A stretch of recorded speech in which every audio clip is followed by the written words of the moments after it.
اللہ اکبر۔ محترم احبہ، غفلت کے باعث رمضان المبارک میں بھی گناہوں سے نہ بچنے والوں کے لیے لیلۃ القدر ایک امید کی کرن ہے۔ اللہ جل وعلا کی جانب سے آئے ہوئے اس خوبصورت مہمان کو ناراض کرنے والے اگر لیلۃ القدر کے دامن میں چھپ کر اس رات آنسو بہا کر رو رو کر اللہ جل وعلا سے اپنی بدعمالیوں کی معافی مانگتے رہیں اور پختہ توبہ کر لیں تو اس رات کے دامن سے پھوٹتی ضیاؤں کی برکت سے اللہ جل وعلا ہمارے تاریک سینوں کو بھی روشن کر دے گا اور رمضان المبارک بھی ہم سے راضی ہو جائے گا۔ محترم احبہ، یہ رات آتی ہے، آ کر چلی جاتی ہے، یہ آئے گی اور آ کر چلی جائے گی، لیکن ایک وقت آئے گا جب یہ رات آئے گی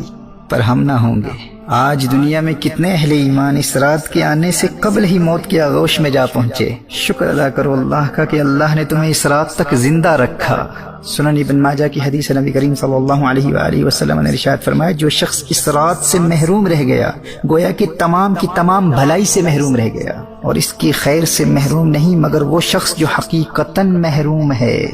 Allah Akbar. A truly deprived person, a completely lost cause is the one who is deprived of worshipping Allah Jalla wa'ala throughout this night. And what would be the state of those who sin during this night? Those who watch movies and pass their time playing computer games. نبی کریم صلی اللہ علیہ وآلہ وسلم نے سابقہ انبیاء علیہ السلام کی امتوں کی طویل عمروں اور اپنی امت کی قلیل عمروں کو ملاحظہ فرمایا تو دل شفقت سے بھر آیا، اور میرے آقا صلی اللہ علیہ وسلم رنجیدہ ہو گئے کہ میری امت بہت کثرت سے بھی نیکیاں کرے ان کی برابری نہیں کر سکے گی۔ تو اللہ کی رحمت جوش میں آئی اور اپنے حبیب کریم صلی اللہ علیہ وآلہ وسلم کو لیلۃ القدر عطا فرما دی کہ حبیب آپ کا امتی فقط اس ایک رات عبادت کر لے تو آپ کا رب آپ کے اس امتی کو 1000 مہینوں سے بھی زیادہ عبادت کا ثواب عطا فرما دے گا۔ صحیح بخاری کی حدیث نبی کریم صلی اللہ علیہ وآلہ وسلم نے ارشاد فرمایا، من قام لیلۃ القدر ایمانا واحتسابا غفر له ما تقدم من ذنبه، جو ایمان اور احتساب کے ساتھ اس رات قیام کرے گا یعنی تمام رات عبادت کرے گا، اللہ جل وعلا اس کے ماضی کے تمام گناہوں کو معاف فرما دے گا۔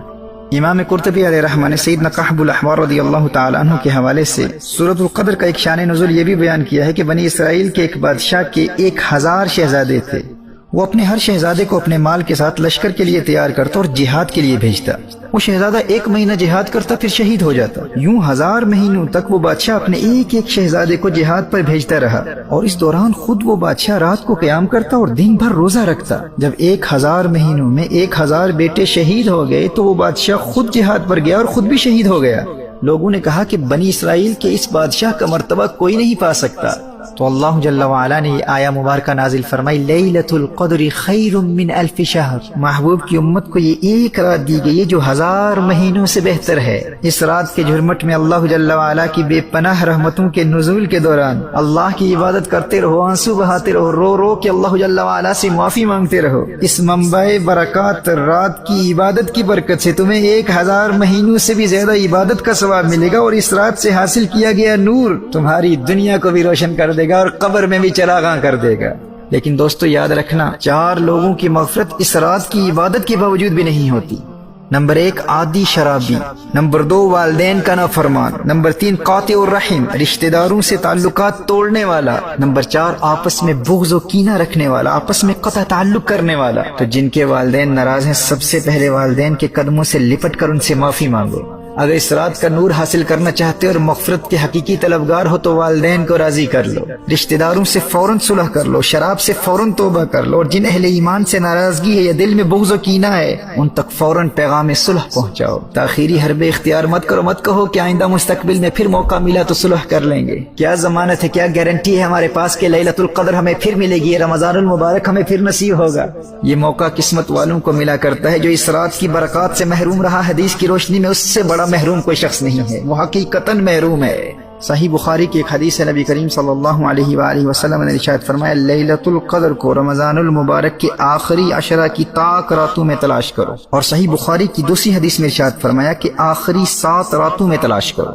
اب اس رات کے تعین کے حوالے سے اگرچہ علماء مفسرین و محدثین کا اختلاف ہے، لیکن سیدنا عبداللہ ابن عمر رضی اللہ تعالی عنہما، سیدنا ابی بن کعب رضی اللہ تعالی عنہ، سیدنا الشیخ عبد القادر جیلانی رحمہ اللہ اور سیدنا بایزید بسطامی رحمہ اللہ جیسے اکابرین کی یہی رائے ہے کہ لیلۃ القدر 27ویں شب کو ہی ہے۔ تو اس رات کے معمولات، عبادات و وظائف کے حوالے سے یاد رکھیے کہ جن کے ذمہ قضا نمازیں نہیں ہیں وہ اخلاص نیت کے ساتھ مکمل یکسوئی سے کثرت سے نوافل پڑھیں۔ اگر ممکن ہو تو سورہ فاتحہ کے بعد 1 مرتبہ سورۃ القدر اور 3 مرتبہ سورہ اخلاص پڑھیں، اور ہر 2 رکعتوں کے بعد مکمل یکسوئی اور انہماک قلب کے ساتھ نبی کریم صلی اللہ علیہ وسلم کی بارگاہ میں درود و سلام کے گجرے نچھاور کریں۔ اور ان چھوٹی راتوں کی وجہ سے اگر صلاۃ التسبیح نہ پڑھ سکیں تو کم از کم 2 نفل صلاۃ التوبہ ضرور پڑھیں، 2 نفل شکرانے کے پڑھیں، اور 2 نفل حفظ الایمان، پروٹیکشن آف ایمان کے لیے ضرور پڑھیں۔ اور جن کے ذمہ قضا نمازیں ہیں تو پہلے ان قضا کی گئی نمازوں سے توبہ بھی کریں، اور نوافل کے بجائے کم از کم قضا عمری کا آغاز اس رات ضرور کر لیں، اور قرآن کریم کی تلاوت کریں، کیونکہ اسی رات قرآن کریم لوح محفوظ سے آسمان دنیا پر نازل ہوا تھا، اور پھر بتدریج 23 سال کی مدت میں نبی کریم صلی اللہ علیہ وآلہ وسلم پر نازل ہوا۔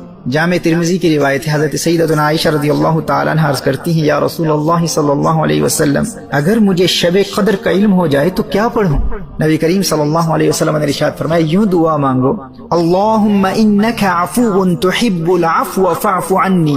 اے اللہ تو معاف کرنے والا ہے اور معاف کرنے کو پسند کرتا ہے، لہذا مجھے بھی معاف فرما دے۔ یہ شب قدر کا خاص وظیفہ، اسے کثرت سے پڑھیں، اللہم انک عفو تحب العفو فاعف عنی۔ اور اگر دنیا و آخرت کی ہر بلا اور ہر مصیبت سے نجات چاہتے ہیں اور ہر دشمن سے حفاظت چاہتے ہیں تو سنو، مولا علی کرم اللہ وجہہ الکریم ارشاد فرماتے ہیں، جو لیلۃ القدر میں سورۃ القدر 7 مرتبہ پڑھ لیتا ہے تو اللہ جل وعلا اسے ہر بلا سے محفوظ فرماتا ہے، اور 70,000 فرشتے اس کے لیے جنت کی دعا کرتے ہیں۔ تو گناہوں سے توبہ کے ساتھ ساتھ 7 مرتبہ سورۃ القدر اس رات ضرور پڑھیے گا۔